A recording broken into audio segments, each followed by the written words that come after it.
Welcome to News West 9's West Texas View with Johnny Lou Avery. Welcome to the West Texas View. I'm Johnny Lou Avery, and we're starting our third program about the Midland Rockhounds. They have been such an important institution in this community and, in fact, the whole Permian Basin for a long, long time.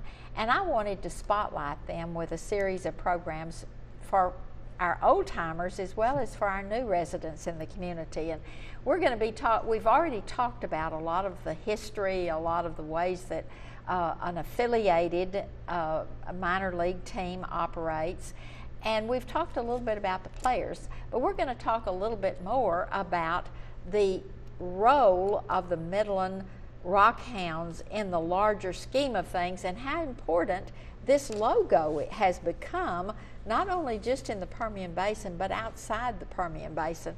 And so I want to reintroduce to you Monty Hopple, who is the general manager of the Midland Rockhounds and has been since 1989, and also Brian Smith, who is the director of public relations, and he's in his third year after graduating from the University of Texas. He's a good old Texas native, and so even though Monty had to get here later in life, we are glad that you finally got to Texas. Right. And we've loved having you since 1989, so you're really a Texan by now. I've been here more than half the time the franchise has been around, so I think that must count. That does. I've been here 23 out of the 41 years of the franchise. So. You have paid your dues. All my kids are born here, so I guess we're definitely Texans. And we've talked about the longevity and the changes that you've seen in ownership and affiliation with different major league teams. But I want us to talk a little bit before we get into anything else about this logo, how it was designed and so on. Well, we designed it all around, a mascot and a local identity with Rocky and that sort of thing, and it's really taken off. I serve on the minor league baseball's licensing committee for the entire nation, and we pick logos, and it's not my sole decision. We make decisions on quality and things like that and make sure we find the right vendors. But we put all the minor league logos out there to the different vendors across the United States. And with 170 minor league baseball teams, our logo's been in the top 20 in all of the nation. And what happens is when Little League teams in South Carolina say, I want to pick a name and a logo, they'll buy our shirts and caps, and they'll be the Rockhounds of South Carolina using our stuff, and it's all over the nation. So it's putting Midland on the map. And people say, well, are you promoting Midland? Well, we are promoting Midland. Brian can talk a little bit about some of the success, some of the awards we've won, but our logo and caps and shirts and things are all over the nation, and people know about Midland, Texas, which I think helps the community as a whole. And that brings up, though, how did you get to that? Did you do some kind of contest? Or did you have a professional come in and design it, and after you had chosen after the name was chosen, we did a community-wide name the team contest. And it had all these names, and we picked Rocky we picked the Rockhounds, and then we had to name the mascot contest, and we got Rocky. But we did have a professional company that throughout minor league baseball, some of the ones that recommended to design the logo. Good.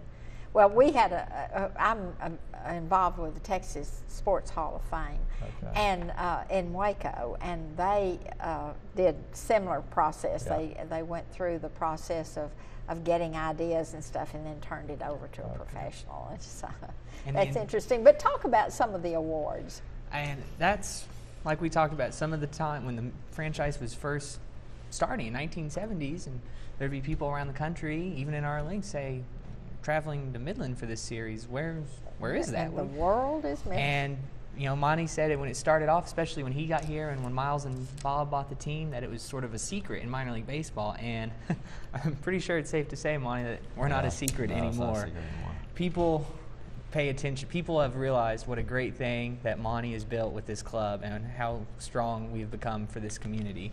In 2007, we were named the best minor league franchise in the entire nation. We were honored by Minor League Baseball with the John H. Johnson President's Trophy.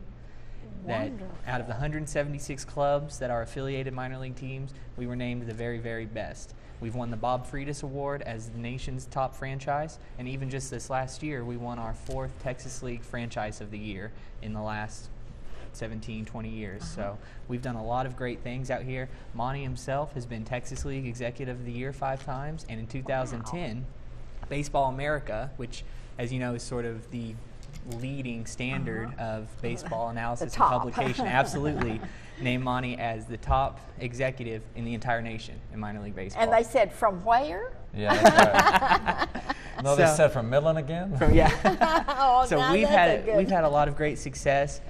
Our logo is all over the country. We even had a team in Houston that's going to be the Rockhounds. They wanted to fly Rocky out there just to be at their opening day ceremonies. So everybody in the country knows who the Midland Rockhounds But are. what connection do they have to Rockhounds? I mean, you have to either be in a rocky place or have the Well- geology stuff. What? That's back to that minor league licensing. They found out that they can buy T-shirts and caps and name themselves the Rockhounds. They find their favorite minor league. They get this brochure because we're promoting it so well. They say we want to wear that cap and that T-shirt. And after they did that, they said, okay, well, where is this team located? It's in Midland. Oh well, let's get the real mascot out there. So they're paying our guy and they're flying him out there, and then they're gonna they're gonna do the whole. Yeah. thing. Oh, And that's interesting. Our owner, Miles Prentice, tells us every time he's always got stories about, because I have never seen him in 3 years not wearing a Rockhounds hat. And so he has it all over the country when he's traveling, and he says everywhere he goes, someone will come up to him and say, "Oh, the Rockhounds!